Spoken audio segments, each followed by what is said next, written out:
This is the ICO Alert Podcast, episode 18.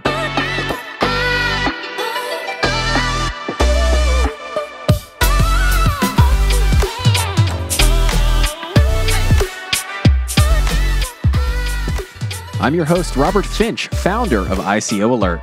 ICO Alert maintains the only comprehensive list of every single initial coin offering. That includes all of the active ICOs that are happening now, as well as all of the upcoming ICOs. You can check out the full list on our website at icoalert.com.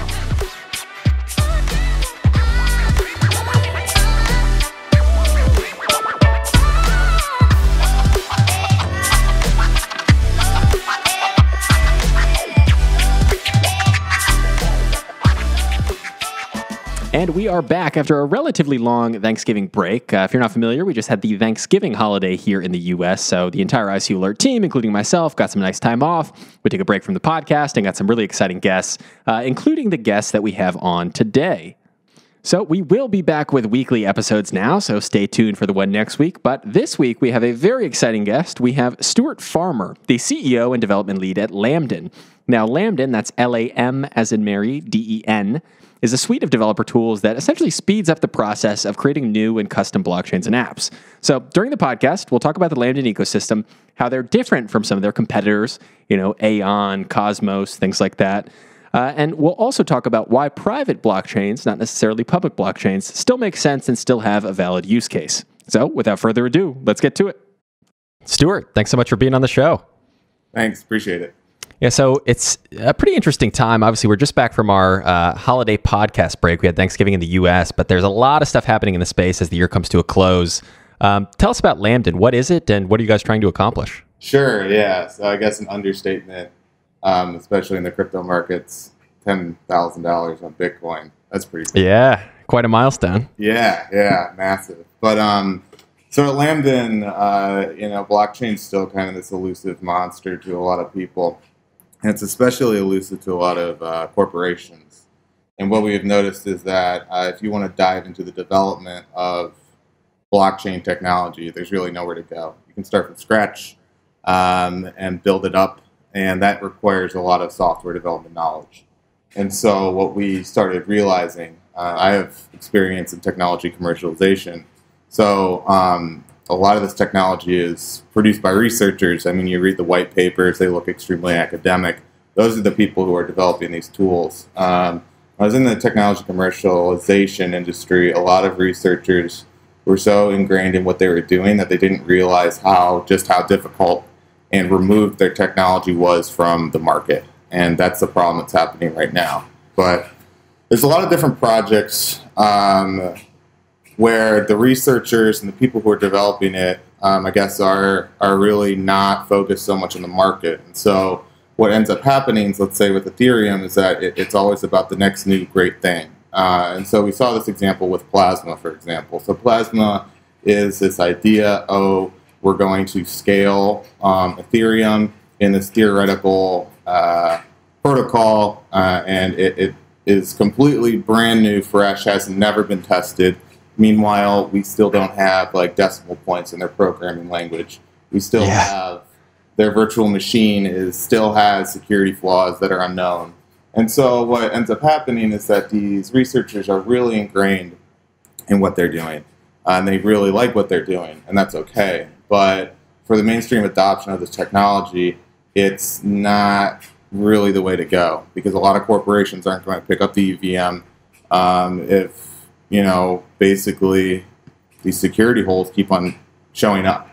And that's just the problem of Turing completeness. And so what we're doing is creating a suite of development tools, streamlines the workflow, and mimics what a lot of companies already have at their disposal today, which is web developers. And if you can make the process, not so much necessarily the programming language is similar, but the actual workflow process of creating projects, not just starting from scratch, but starting from a project scaffolding, installing smart contracts onto this blockchain like a package manager, essentially creating this atomic swap protocol, and this is the biggie that's automatically integrated, so you can have these chains that are somewhat permissioned interacting with other chains flawlessly. And so that can really blow a huge hole into the market because the only thing that is really preventing people from diving into it is the amount of overhead required. And, you know, I can go into this for hours, but atomic swaps are nothing new. And we're seeing all these interoperability plays. Atomic swaps have been around since 2013, and Bitcoin wasn't even really a big thing into the mainstream in 2013. Yeah, and I think before we go into too much detail on atomic swaps, it's interesting. Like, this suite of development tools is different from a lot of other projects and a lot of other ICOs because you guys are solving not just one problem, but a handful of problems. And I think what would be helpful is if we go through your white paper, not to just read through it, but when I was looking through it and, you know, figuring out what is this project about, what are you guys trying to do, on page 4, it kind of outlines all the problems. So I thought if we could just go one by one, you know, a lot of the people listening may not be technical, maybe they're new to the space. So it seems like the first thing you're trying to solve is bloated chains. Could you talk more about that? Yeah, bloated chains. So the thing about main chains is that they kind of have this ridiculous idea that they're going to capture 100% of the market, right? Everyone uses one main chain. From a business perspective, that doesn't make any sense.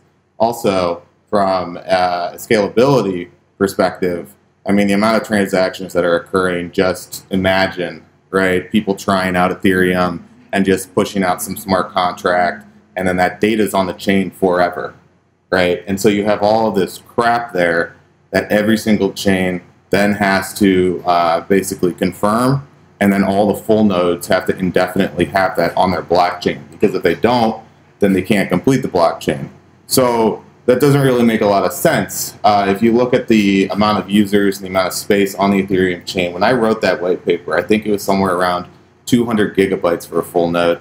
And it's not a linear growth pattern either. It's an exponential growth pattern of the amount of data being added into this chain. So we would see main chains that are terabytes in size. Oh my goodness. Yeah. So I mean, think about the feasibility. You want to start up the full node, you have to dedicate an entire computer to that. And so what will end up happening is that the people who have access to a lot of this stuff are going to be the full nodes. And you can assume, okay, well, the people who have the money to run these full nodes, and then not everybody can run their full node, and then it kind of circles back to what Marshall McLuhan said, is that every technology becomes the inverse of itself. So a technology that's supposed to allow everybody to be a node suddenly has devolved back into only the powerful, and the ones who have the most money can, because they're the ones who, you know, withhold this infrastructure. So that's a big problem.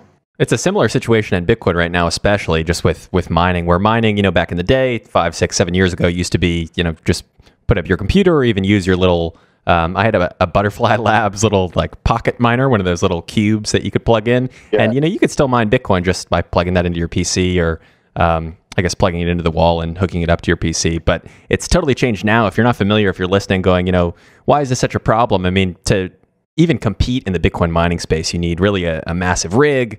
You need all this infrastructure. You need very cheap electricity for it to even be profitable. So it's definitely a huge issue when it comes to centralization. And this same thing now happening with Ethereum, where their blockchain is just getting bigger and bigger in size, is definitely a real problem for the ecosystem moving forward. So that's great. So first is bloated chains. So the second, which I think you kind of talked about, is transactions per second, or TPS. So this is a pretty hot topic right now, especially when it comes to Ethereum, you know, limited to 30 transactions per second, Bitcoin limited to about 3 pre-SegWit. So what are you guys doing to solve transactions per second limitations? Sure. And to kind of explain why that's so low, and people always say, oh, Ethereum's going to be as many transactions per second as Visa, right?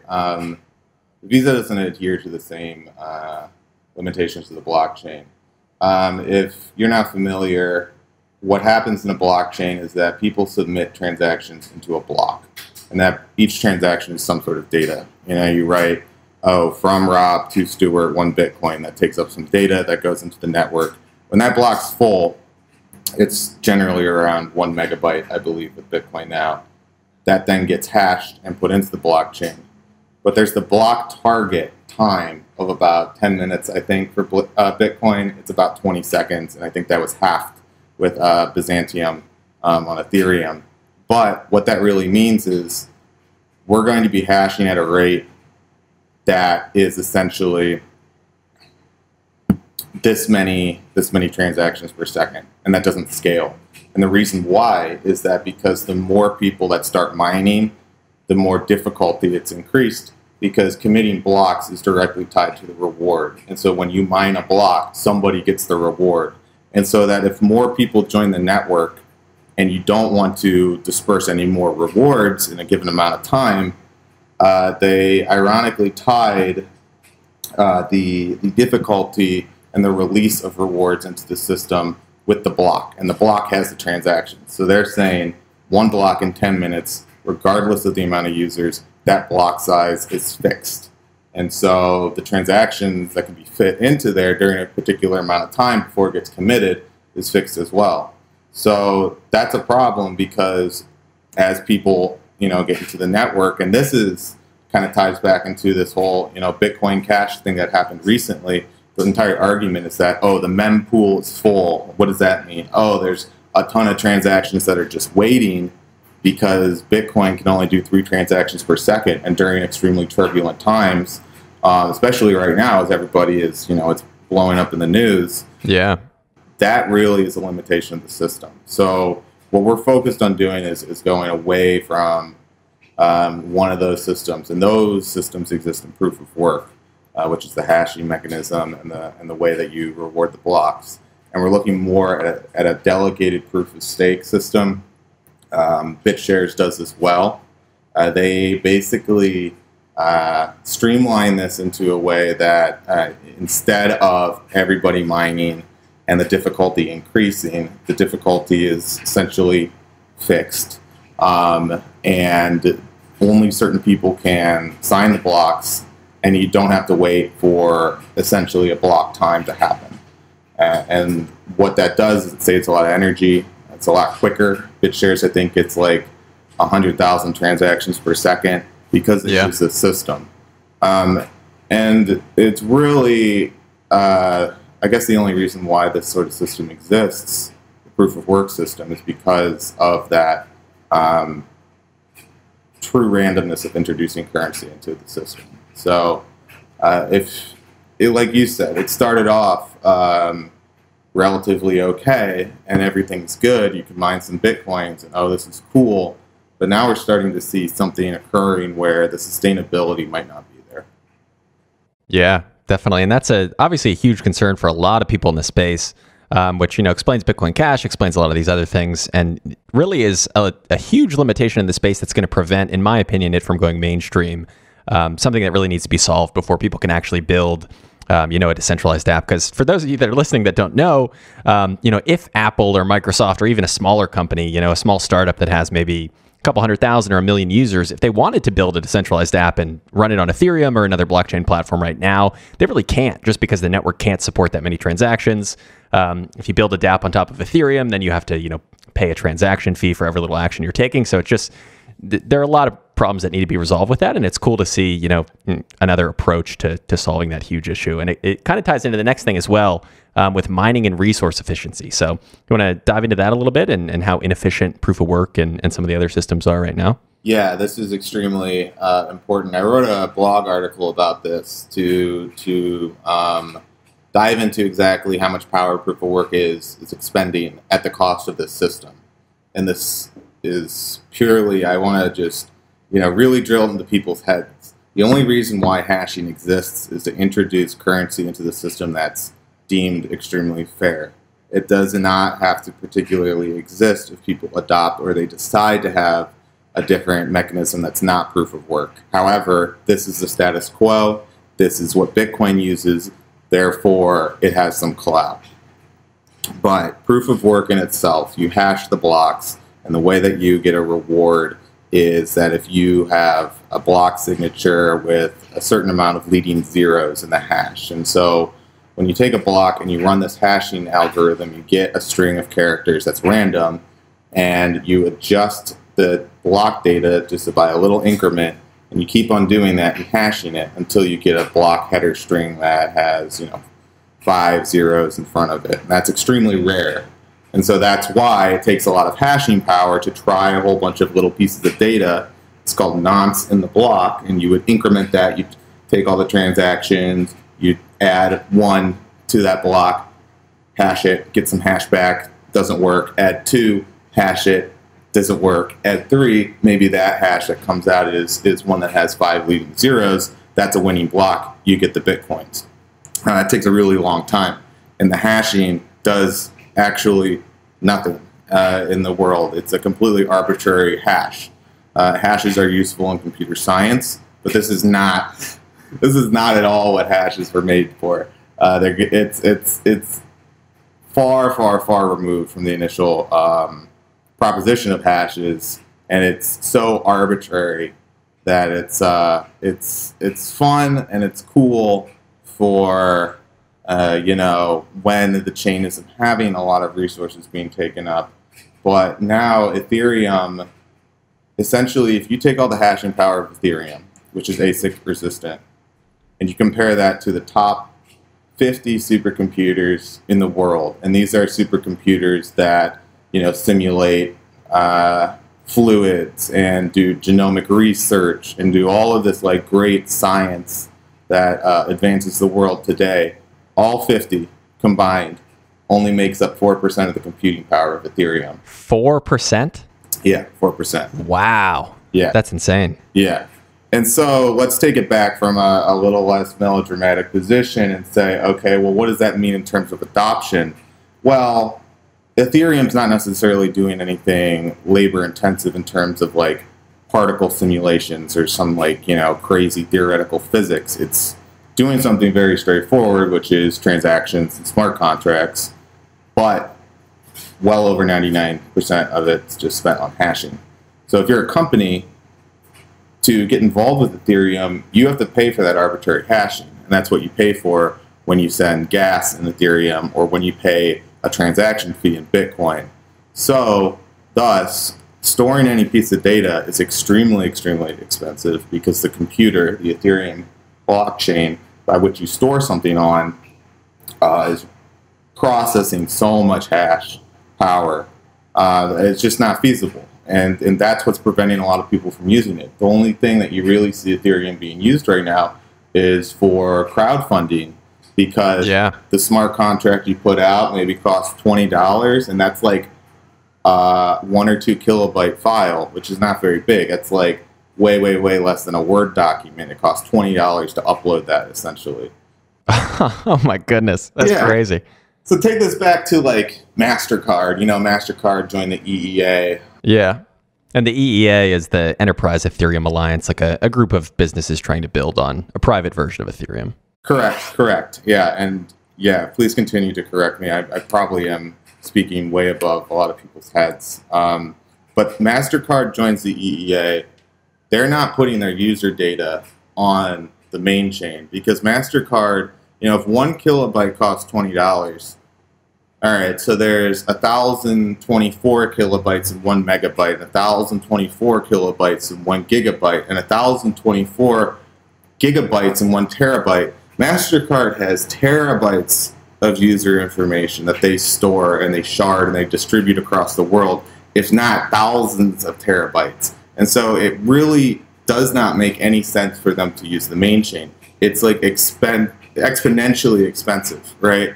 And so they will only use it in very, very limited use cases if they would use it at all. And I think what MasterCard is doing is more of these private implementations, which is what Lamden helps out with, to allow you to do that sort of stuff and to mitigate all that costs, because main chains are ludicrously expensive. Yeah, and it's interesting that the private blockchains have kind of been, both a potential solution for a lot of these issues, but they've also been a point of contention in the crypto space. And I think mainly it's within some of the crypto diehards who believe, everything should be on a public chain. What's the point of having a private blockchain when you could just have a database? Could you clarify for people, what is the benefit of having a private blockchain versus just running a regular database that, is permissioned in some way? Sure. And so, I don't necessarily have any problems with main chains from a personal or philosophical standpoint. I think that what they're doing is really almost necessary in terms of, putting power to the people in terms of finance. But I'm not talking about these people. I'm talking about corporations that are trying to adopt this blockchain because this is kind of like, the internet in the 1990s. The philosophy was, oh, it's going to be an amazing resource and knowledge is going to be spread throughout the world, power to the people. But corporations care about internet in a much different way, right? And so similarly, that's what I'm more focused on, and they're interested in these private blockchains. And so, can you repeat the question? I kind of went off into like a tangent there. Yeah, no, that's definitely good info. The main question was just clarify for people why, like, what's the point really of having a private blockchain versus just a normal database? Right. So in a database, there are situations, economic situations, where you want to keep each other in check. And so if you have, let's say, a good example is supply chain, and you have a whole bunch of companies. You have like Apple and Samsung, and then you have certain providers. Like Samsung is a provider too, but you'll have like Qualcomm or Foxconn. The people who make screens and they make all that stuff, and they're going to be in China or wherever. In the supply chain, these orders get sent out. And the thing about, the world economic state is that Apple does not want to share what their orders are with Samsung because that could give out some certain competitive information. Maybe Apple is using a very exclusive supplier that gives them, 1% discount or something like that, right? So this is very confidential information. But on the flip side, maybe they don't. Maybe they both had the same supplier, and that supplier doesn't want to allude to both Apple and Samsung that, hey, we're supplying both of you guys screens. They might be at different rates, right? And you don't really know. However, what you do want is for everybody to play by the same rules. You want every single piece of information to be treated the same way. And so you would come up with something such as a consortium blockchain. Of course, the public has no interest in pushing out supply chain orders, but all of these companies do, and all of these companies have a very, very, very strong vested interest in making sure that every company plays by the rules of the blockchain. So in a database, you can mutate the data, you can do a whole bunch of stuff. You can add records, delete records. It's a very sloppy way because it's not shared to essentially send information back and forth. But with blockchain, you can have this distributed and you can have it encrypted in a way that is not able to be compromised as easily as a database, which is central. They get breached all the time. Sensitive information gets leaked all the time. With a blockchain, it's based off of cryptography. And if you have enough parties that are vested in the actual function of it, it's very, very, very hard to hack. Okay, I see. So it's essentially if I'm doing business with somebody else, I may, trust them enough to do business with them, but not necessarily enough to trust that the data they're giving me or the supply chain information they're giving me is 100% accurate. So it's basically just a way to keep all the parties in that system in check. Is that kind of a good summary? Right, exactly. So it's a very different type of distributed system that I think a lot of people haven't seen. And so it's easy to say blockchain equals database, but it allows for some new types of applications that are really going to open up an entire new world for some of these businesses. Yeah, and it's cool too. I mean, it's a really relevant example that you mentioned Apple, especially since, Samsung makes all of the screens, and I think they're the only one that can make the new screens in the iPhone X or iPhone 10, whatever you want to call it.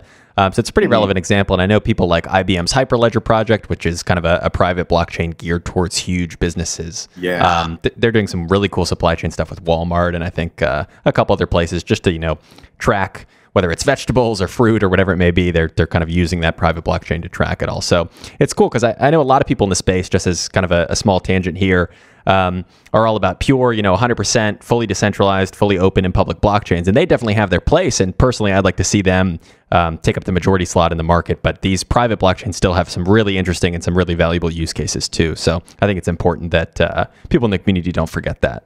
Yeah. But moving on from this, I mean, the 5 things, just to recap, we talked about bloated chains, we talked about transactions per second, or the amount of, transactions you can send. We talked about mining and resource efficiency, so how proof of work is incredibly inefficient. We talked about integration and adoption, and then something we haven't talked about yet is migration, upgrades, and future proofing. Could you touch on that and what you mean by that? Totally. So Again, from a popular crypto standpoint, we're seeing this now with all these Bitcoin forks, right? It was SegWit 2x, and then it was, Bitcoin Cash, and they're all saying there's this big problem with Bitcoin, and we need to modify the entire system. And no one can even agree. I mean, SegWit was this massive deal when it happened in August, and I think the utilizations, like 10% of the nodes are actually utilizing it. So it's like, oh my God. And so that's a huge problem that you're seeing. Now with Ethereum, that's not the case because the central authority pushes out all of the new software, but that's not what people want necessarily. Right. So those are the kind of options. Now, a business does want that. A business wants to either interface with legacy systems or upgrade to new systems. If they have all this data, they want to be able to push it onto a new blockchain and have the ability to upgrade that into the future.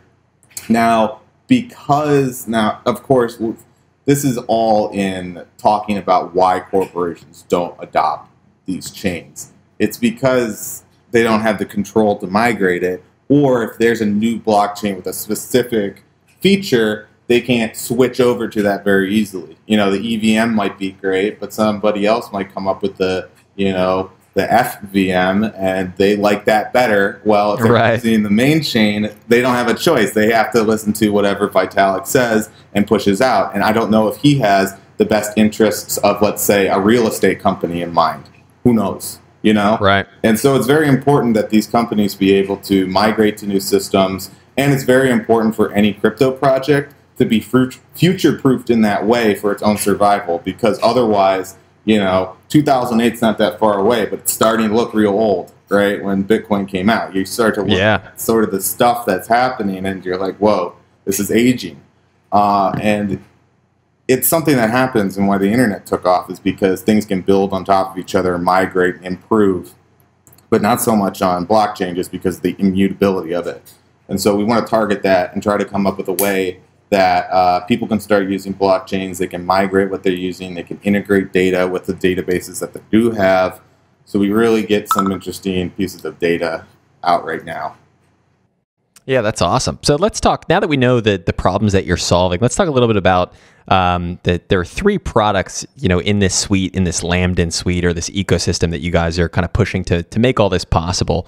There's Saffron, which you say is a project generator, Flora, which is a package manager, and Clove, which is a chain-to-chain swap protocol. So going through those, let's start with Saffron. What is a project generator, and why is it important, and how is it helping to solve some of these issues? Sure. So if you're not a developer, what generally happens when you create a project is you don't start from scratch. So computers are really smart at doing analytical pieces of computing, but they're really dumb at doing what you want them to do. So if you have a mobile application, if you start from scratch, you tell it every single piece of instructions onto that central processing unit to essentially make something happen. And I think this frustrates a lot of people when they try to dive into it, because they're like, I tell it everything. So generally when you create, let's say, a mobile app, the software that you use creates a lot of the things for you that they know that you're going to use. Like a gesture recognizer is built into it. A way to navigate is built into it. They also have, different systems to allow you to add different pieces of, different UI elements, right? This is all project, generated for you on the fly. Now, with blockchain, because we aren't looking at things in terms of the future and of interoperability quite yet, there isn't that ability. It's very hard to get, let's say, your own Bitcoin private chain up and running and with a whole bunch of parties, or it's really not that simple to set up an Ethereum blockchain and have everybody interacting with each other. And so a lot of these companies, well, even a better example is Hyperledger. Some of these companies, we talked to this guy at Visa, and he said, yeah, we tried Hyperledger, but we spent like 3 months trying to get it working. And they don't give you anything out of the box to play with, at least in the... Oh, wow. Yeah, I mean... Kind of surprising. Yeah, they have like use case demos, but it's definitely not streamlined as much as it could be, because IBM, of course, wants to sell consulting services, And people aren't really thinking that a lot of these organizations have proof of concept, like labs, where they have these sort of tech people pick up software, play with it, talk to their upper management about how it could help the business. And so if IBM is essentially not creating the usability tools for them to implement this stuff, then they might not use it at all. So that's a big problem. So Saffron, out of the box, gives you whatever type of blockchain you want. We're starting with Ethereum because that's used and it has a decent smart contracting language with it, but that would extend to other different types of blockchains, including our own that we're developing as well. Interesting. And when you say, you're giving people the ability to create their own, is it basically just an Ethereum private chain? Doesn't that undo the scalability fix, since you're still using Ethereum, which is limited in some respect? Sure, absolutely. I mean, that is a big problem. And we're not saying that the industry is at a point where these problems could necessarily be solved. Now, I will say that you can adjust the difficulty or set the gas limits on a lot of these chains. So you can make it free to transact on your private chain, and you can make it really easy to hash these blocks, and that would increase the throughput, however, up to a certain point. But we're defining an interface by which people can build completely new chains. So whatever comes out tomorrow, right? Let's say EOS hits and EOS is amazing. We can plug that in. You just have to make a little wrapper, and then everybody can make their own EOS chain, and that solves X, Y, and Z. Very cool. Yeah, what are we going to be doing in 20 years? But we're writing the abstract interfaces to allow you to plug it into the system.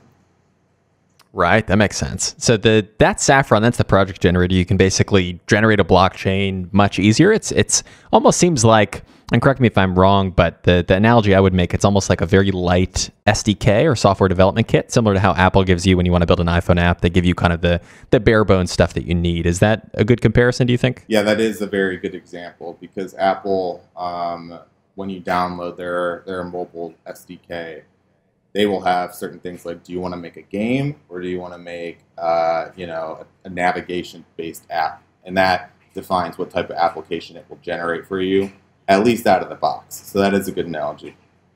Awesome. Yeah, so moving on, that's Saffron, the project generator. Flora, the package manager. What is that? Sure. So for developers, they rely on a lot of libraries. In the open source community, why it's so amazing is that all of these like libraries and resources are open source and free, and they allow people to build on top of them new systems. So, someone who makes sort of a low-level system or defines some sort of thing, someone else can take that and write something more complicated on top of that by taking that as a dependency and then building on top of it as well. So, that's generally how, let's say, these things happen in terms of development. Like a blockchain would have a cryptographic library that somebody wrote that was open source, and they would include that inside of their project, and that would enable them to save a ton of time and focus on more of the important things about what makes their blockchain different.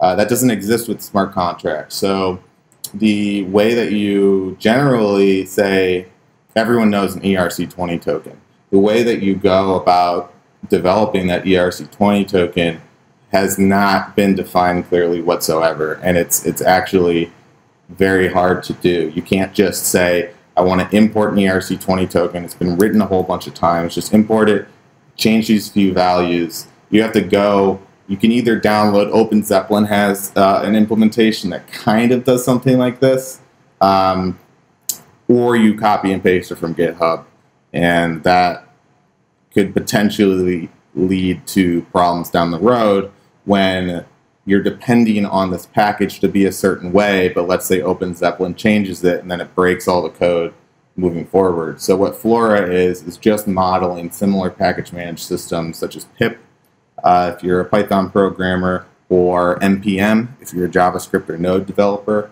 And so it allows in the construction of more and more complicated smart contracts. Someone builds a token, and then that token is used inside of some sort of crowd sale, You would depend and install that ERC20 token, and then you would just simply write the crowd sale function. And then you could commit that to Flora, and somebody else could pick up the crowd sale and write something new on top of that, and they wouldn't have to program any of the stuff you already did. And what that does is it accelerates the development, it accelerates a lot of the cool stuff that's happening, and allows people to focus more on what they want to focus on rather than rewriting what's already been written. Yeah, that's very cool. And it's something I've read before, especially when it comes to security and like the standardization of security across ICOs. And, some ICOs will write their smart contract better than others. And there's really no standard for, an ERC20 token contribution contract or an ICO contract. And because of that, everybody's working on making their own version of that contract secure. And then, some are less secure than others. Some get hacked. Some ICOs lose all their funds in a parity multi-sig wallet hack. But this is, a pretty interesting concept, because if everybody was focused on, one ICO contract where, you can just make sure that method of accepting funds is totally secure, I think we would see a lot less of those hacks. So just kind of as another layer of an example of how that might be used, I think that's pretty interesting. But moving forward then to Clove with the chain-to-chain swap protocol, or what I assume is an atomic swap protocol. Can you first explain to people in layman's term what an atomic swap is? Sure. An atomic swap is a fancy way of basically transferring or going through the procedures of what it seems like you're transferring one token on one chain and one token on another chain or coin, right? So Bitcoin to Ethereum. That's pretty much all it is. But it's in a way that's trustless. And that's important because there's no middleman. And so that means it's decentralized. And if it's decentralized, that's really cool because anyone can do it. And there's no risk of somebody basically reneging. What happens in an atomic swap is that I pass my Bitcoins to Robert on the Bitcoin chain, and then he would pass me his Ethereum to my wallet on the Ethereum chain. So these two transactions happen, but they have to happen in a way that neither one can basically, Robert, I pass my Bitcoins to Robert, and Robert's like, oh, look at the time, gotta go, An atomic swap basically handles that for you. So it's very cool. Okay, that's awesome. So you guys are just kind of making that possible amongst all of these private blockchains, or do they also interface with existing public chains like Bitcoin and Ethereum? Yeah, so they've been described, and there's a lot of information on these things out. Decred recently did a lot of examples, but the goal is that to provide atomic swaps to any person who uses Lamden. And so if you create a private chain on Lamden, it automatically interfaces with all the other chains who are on Lamden as well using these atomic swaps. So you don't even have to worry about interoperability. And that being said, we interoperate with the main chains because the main chains are already described and they already have these methods. And so you can imagine, say, you have your game chain, and you don't necessarily want everybody interacting with your game blockchain, but you want to be able to pass, maybe throughout particular games these assets. Using Clove, you could open it up and say, oh, now we accept Bitcoin for our game token and Ethereum and every single other cryptocurrency out there. Plus, we interface with, my buddy's game blockchain too. We have a market for that. He has like digital rubies, and you can trade it for digital gold pieces on mine. So it opens up a ton of potential liquidity for a lot of these smaller game developers as well. So it's a very, very important thing to have automated so people don't have to worry about that. Oh, awesome. That's very cool. And talking about some potential alternatives to this, or I guess potential threats to the Lamden ecosystem. You mentioned earlier, with EOS or EOS, however you want to pronounce it. They are, by the way, for anybody who doesn't know, building a highly scalable blockchain. They're trying to solve really a lot of the same issues that you guys are trying to solve with Lamden, but they're doing it on a public chain rather than a private chain.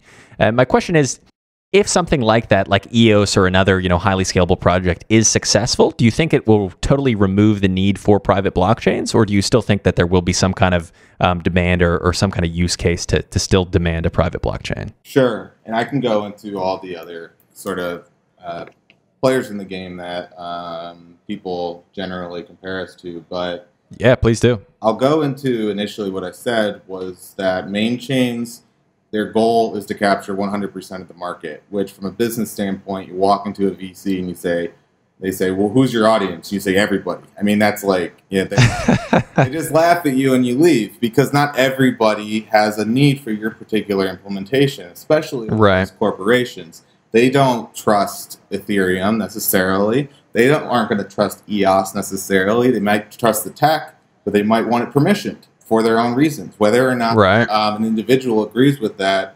is not the concern of the organization, right? They have their own processes. Blockchain creates efficiencies in their org. That's great. That can exist alongside the philosophy of the main chains. Now, that is why I don't believe that it's ever going to be like snuffed out, because we have this sort of dichotomy between the development community at the grassroots and then the developers who exist in these enterprises. And the needs of both of those are very different. What makes us different, there's a few projects out there that people compare us to. One's Aeon, one's Polkadot, and then one's Cosmos.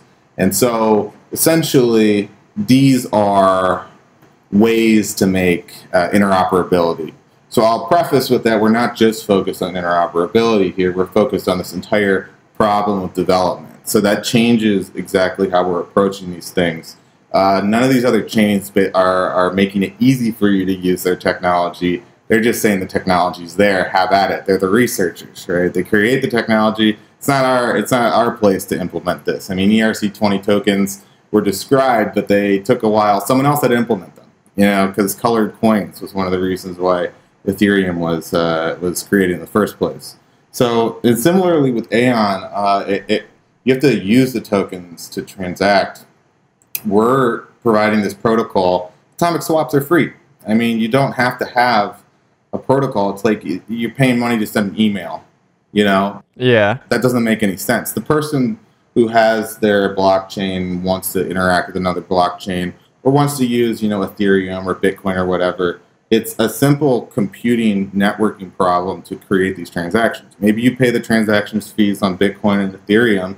The atomic swap's free. Why would you pay for a completely different chain when you can just do it for free? And so, I'm not a huge fan of Aeon.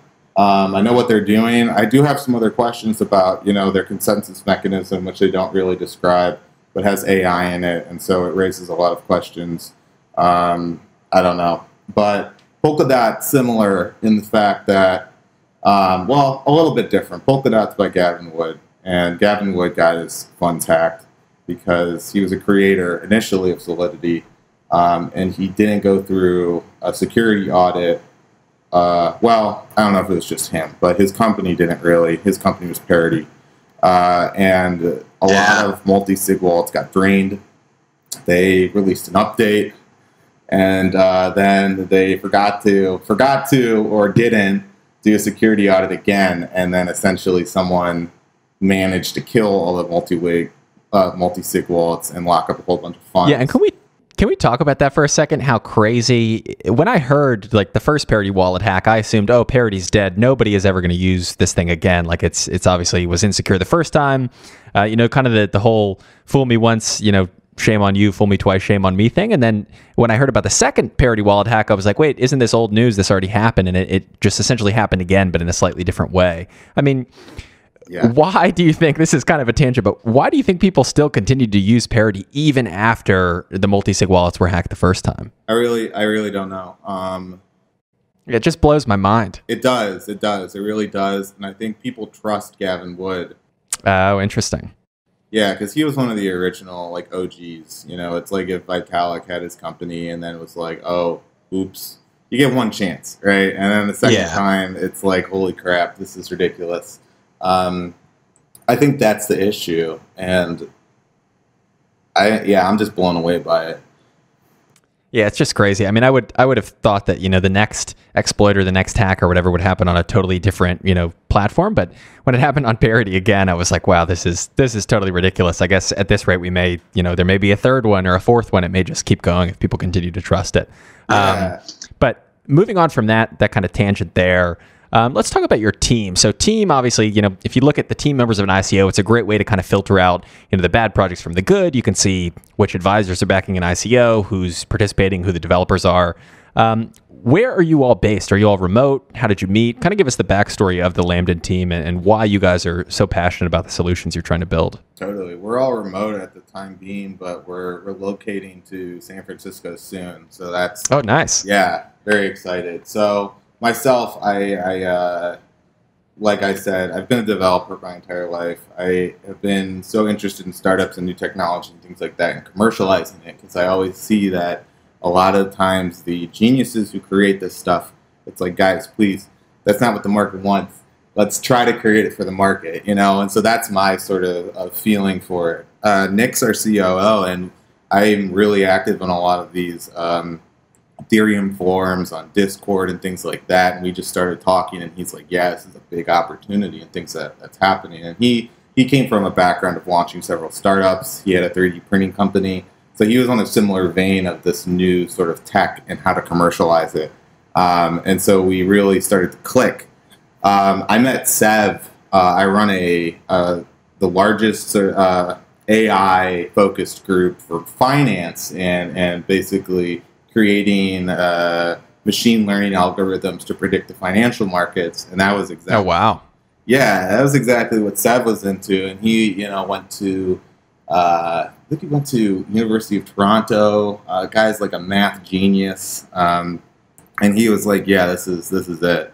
And we recently just onboarded Pip, and Pip is our CFO. And this guy contacted us, and he runs a blockchain incubator out of Cambridge, so right by Harvard and MIT. And he was like, this is different, and this is what's going to stick. And he was like, I want to be on the team right now. He worked at the U.S. Treasury in the counterterrorism department. He's worked at Wells Fargo. He got his MBA from Columbia. And it's just a whole bunch of people seeing a massive opportunity, And the more we talked about it, we're just like, why is nobody doing this? Why is everybody focused on what we think is the wrong thing? And it's a whole bunch of people who are not necessarily focused on the theoreticals, but focused on the practicals. And I think that's what makes our team different, is that everybody wants to use it and to see what can be done, rather than describing like the new wildest, wackiest way to confirm a block.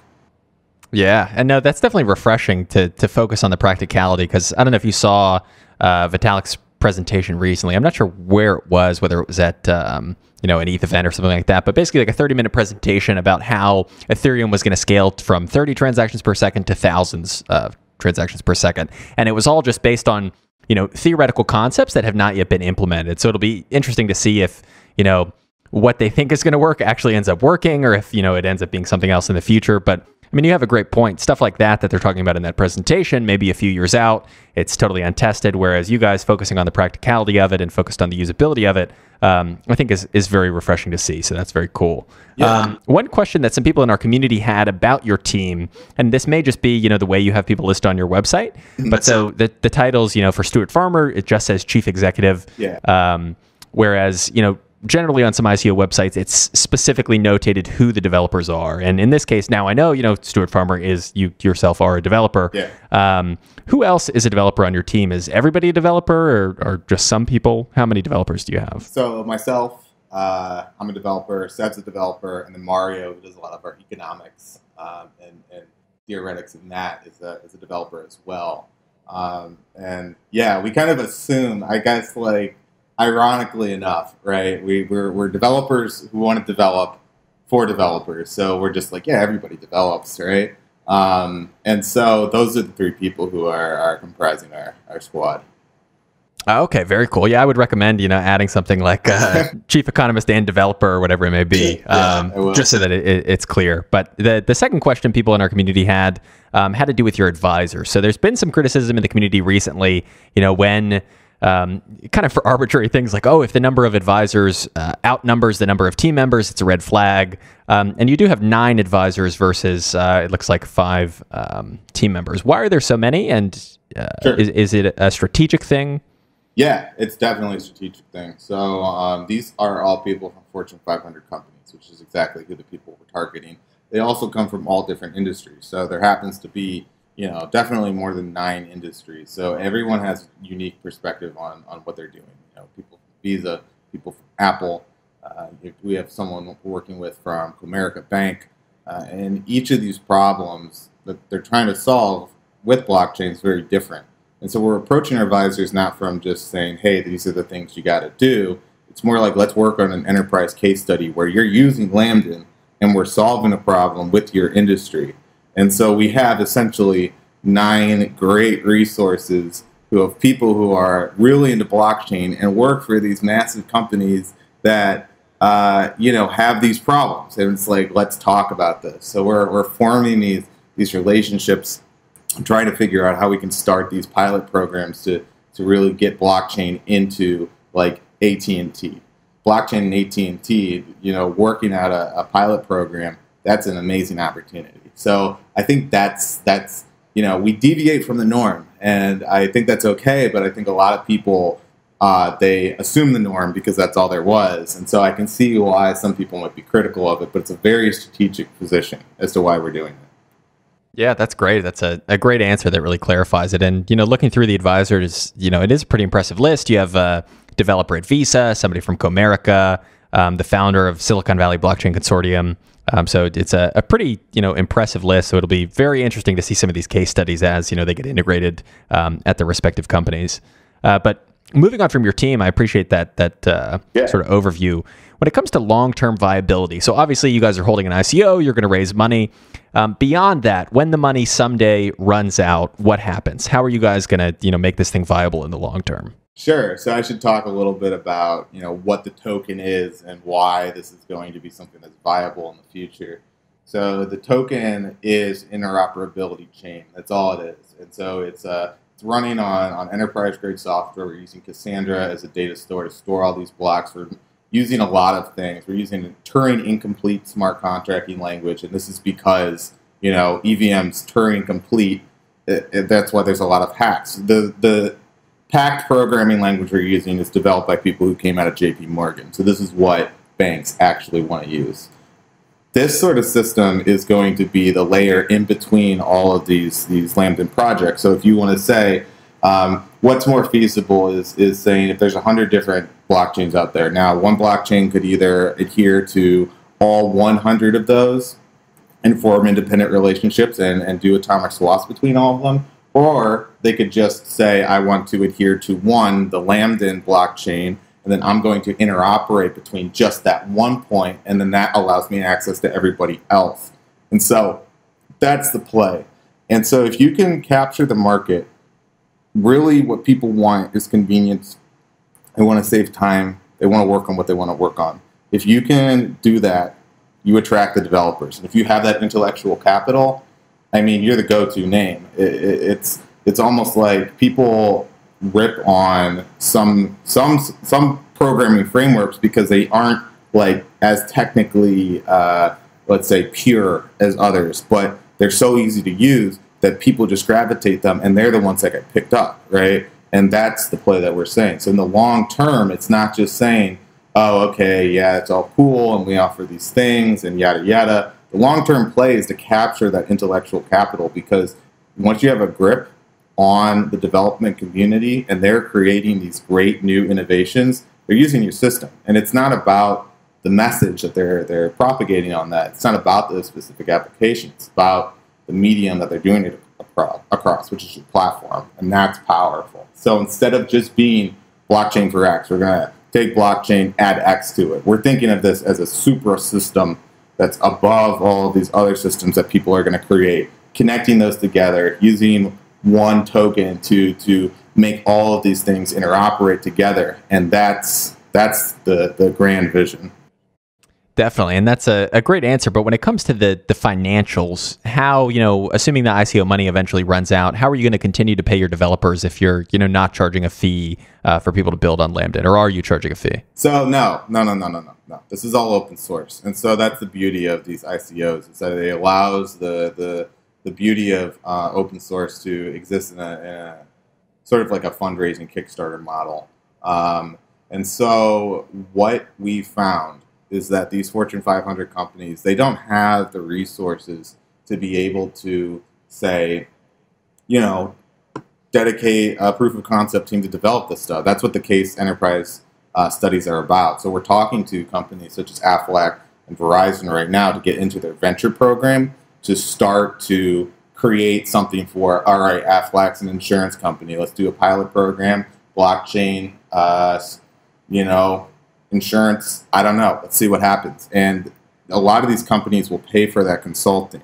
So even if, and I should note that all of the financials have already been laid out to give us sufficient runway for this project to be successful.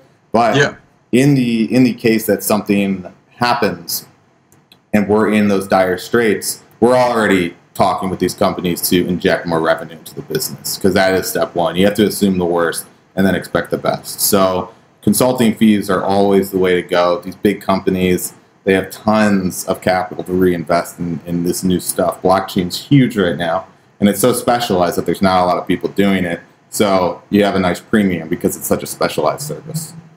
Awesome. Yeah, that's great. And that's an important distinction to make too. Some ICOs are strictly businesses trying to raise capital to then, build a successful business. And a lot of them are open source software projects like yourself. And to your point, it is a very cool thing that, we're able to now fund open source software projects and actually in some cases pay open source developers more. Whereas in the past it was kind of flipped. And if you wanted to make a bunch of money, you had to go work for, Apple or Google in Silicon Valley. But now people can kind of contribute to the greater good, if you want to call it that, through an open source software project and make a decent living doing it. So that's great. I think the last question I have before you can kind of run through your ICO details is just the current state of the platform. Is this stuff built? Is it theoretical? Is it in a beta? What's the current state? Yeah, so right now you can download Saffron. Now, albeit it's not as refined from like a user interface standpoint, but if you're a developer, you can download Saffron right now, spin up an Ethereum blockchain, start using it. We actually have videos of us doing just that in real time. And we have Flora to a state where it's a server. It has these smart contracts on it. You can download the ERC20 token. You don't have to do any programming. Deploy that to this chain that you just created on Saffron, and it will be there, and you can interact on it that way. Now, those are in that state. Clove, we're finishing up Clove. We got Sev just destroying on it. That is going to be a very, very important piece of technology because when we demonstrate the atomic swaps and the ability to do that pretty easily, that opens up a whole new world. We're still in the phases of essentially architecting the blockchain, and so we have all of the systems designed, and we're going towards more of a practical approach on how to execute that. Awesome. That's great. And then talking about your ICO, it launches on December 15th. Is that correct? Yeah, so we actually have the pre-sale going on right now. So we have this bonus. What we realize is that as technical people, hype might not be our best game. So what we did is, we just kind of launched it out. We're like, all right, sweet, check out the code. It's really good. But that's not necessarily the way you want to go when you're doing marketing. So what we have done is that we've extended the pre-sale for 1 or 2 more months, and we have a new sort of community strategist, and she's focused much more on that hype cycle that we were lacking. So while we have a lot of the fundamentals there, we don't really have a lot of the hype, and we don't want to shoot ourselves in the foot because this is a viable product, and we already have contributors, and we don't want just the entire project to blow up on an arbitrary timeline. So that being said, pre-sales now. We're looking at a few months out, and then the token sale will be probably sometime in January. Okay, that's great. And I guess the last thing is, it's been a great podcast. I really appreciate you coming on, so thank you for that. But where can people learn more about Lamden? And if you could spell it out, that would be very helpful just to make sure people get to the right place. Yeah, so our website is Lamden, LAMDEN.io. We also have a blog, so blog.lamden.io. You can go ahead and Google Lamden too, and you'll land in the right place. So Yeah, and likewise, Rob. It's been great talking about blockchain with you. Yeah, likewise. We'll have to have you on next year at some point and kind of do a recap of the state of the platform, who's building on it, maybe go over some of these case studies. I think it'll be cool to keep an eye on it and see where you guys are. But once again, Stuart, thanks so much for your time. I sincerely appreciate it, and best of luck with your ICO. Thank you so much for listening to this podcast. I sincerely appreciate it. If you'd like to request someone to be on the podcast in the future, tweet us at ICO Alert and let us know. Most of our guests are requests from listeners just like you, so we review every single recommendation that comes through in our Twitter feed. We'll look at everything. So if there's a lesser-known project that you think we should cover, let us know. Maybe we'll have them on the podcast. If you haven't already, please do subscribe and be the first to hear our new episodes. And also, don't forget to check out ICOalert.com to see the only comprehensive list of active and upcoming ICOs. I'm your host, Robert Finch, and I'll be back next week with a brand new episode.